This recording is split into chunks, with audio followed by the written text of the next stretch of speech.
Hey everyone, ready to dive into something interesting. We're tackling crime today, or at least the history of it. You handed us the crime book, and, well, it's a gold mine. We're talking infamous heists, big-time criminals, the Yeah, works. But it got me thinking, what even is crime? I mean, it's not like it's always clear-cut, right? it's true. This book, it really makes you question that whole idea. What's wild is how much our view of crime changes over time. Like, stuff that have you hailed a hero a few centuries back could land you in some serious trouble now. Yeah.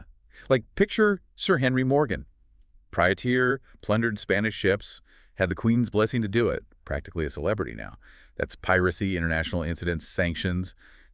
Not exactly knightly conduct. Exactly. Proves crime isn't some static thing, some unchanging rule book. It's all tied up with the society's values, their economy, even wartime alliances, all feeding into what flies and what gets you locked up. And sometimes it gets, well, kind of murky, to be honest. Like Bonnie and Clyde, everyone knows them. Hollywood made them legends, right? Romantic outlaw couple robbing banks during tough times.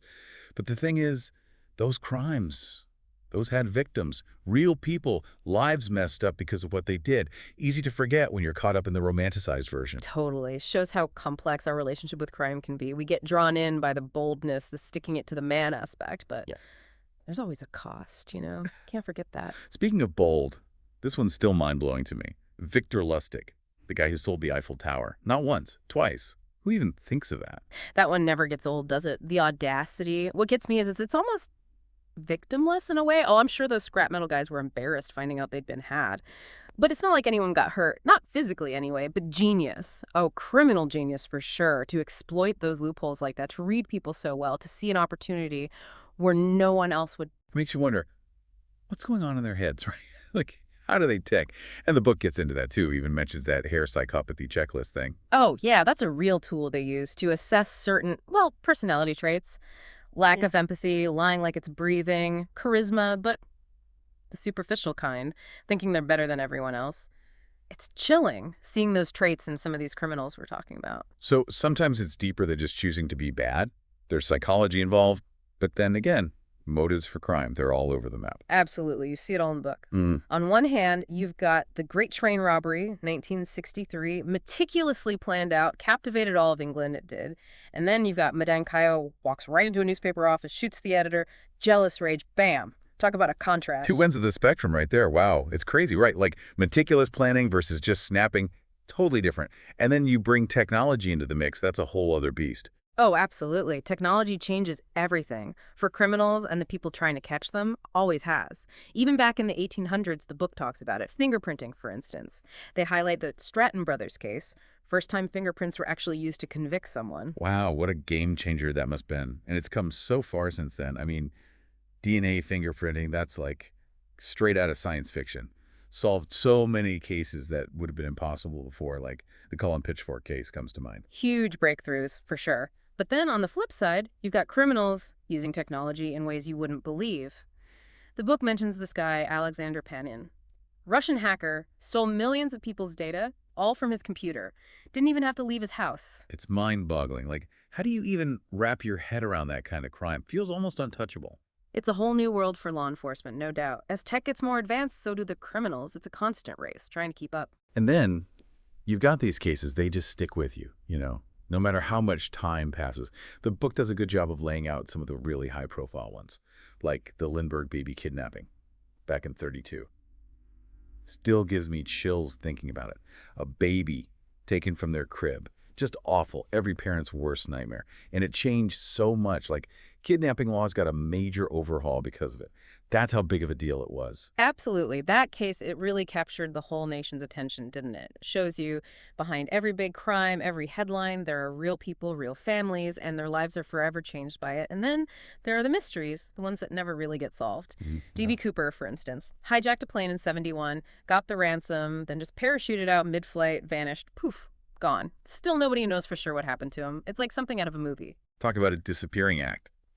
Speaking of bold moves, did you read about the Societe Generale bank heist? Now, that's what I call audacity.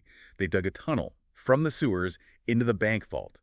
Spent weeks down there eating, drinking wine, the whole 9 yards. The book even said they used silver tureens as toilets. Can you imagine? Now that's resourceful, but for real, it makes you think, right? Yeah. Beneath the craziness of it all, the sheer nerve, it's still a serious crime. They got away with millions. And that kind of thing, that boldness, it always comes at a cost. Someone pays the price. So true. It's easy to get caught up in the how, like how did they pull that off? No. But we can't forget about the impact, the real-world consequences of actions like that. It's a tough thing, isn't it? Trying to balance, like being fascinated by the story but not forgetting, those are real people, real lives affected by these crimes. Makes you wonder, this whole book, it kind of kept circling this idea.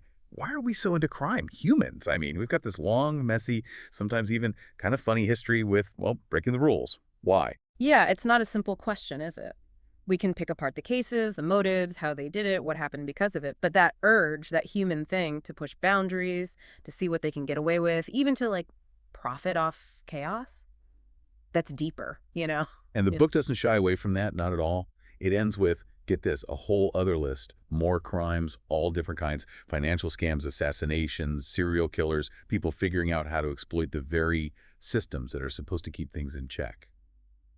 It's a lot. like crime is just woven into us, into history, no matter the time period, no matter how much we think we've progressed, there's always someone pushing those limits, what's acceptable, what they can get away with, even what they can survive. It's true. And that section about the Bhopal disaster, that really stuck with me. Gets dark, fast. Easy to think of crime as one person doing something wrong. But that was a whole company messing up on a huge scale.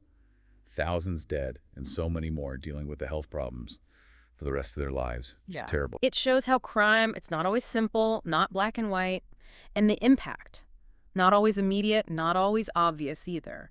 They talk about Natasha Kampish, kidnapped, held captive for years. She actually bought the house later where they kept her so it wouldn't turn into some creepy tourist spot. That says something, about how long the effects of something like that last, way after the news has moved on. Yeah, that got to me too. Reminds you, behind every crazy crime story, there are real people, and what happens to them, it matters. Those ripples, they spread out, Yeah, that's affect families, whole communities, sometimes for generations. heavy stuff, no doubt about it, but important. We've been digging into all this crime stuff, but the real takeaway, I think, is that it's not just about entertainment. Real lives are on the line. Every case, its choices, consequences, and sometimes people never really recover from it. Well said. We've definitely gone deep today, haven't we? Heists, mysteries, the dark side of humanity, how crime itself keeps changing. This book, the crime book, it gives you a lot to think about. It really does. And maybe the biggest thing to remember is trying to understand crime, why people do it, what happens because of it. That's not something that ever really ends. It takes being aware, thinking critically, and wanting justice, always. Couldn't have put it better myself. Thanks to everyone for joining us on this little journey through the history of crime. We'll be back next time with a deep dive into something new, more fascinating stories, more food for thought. Until then, stay curious.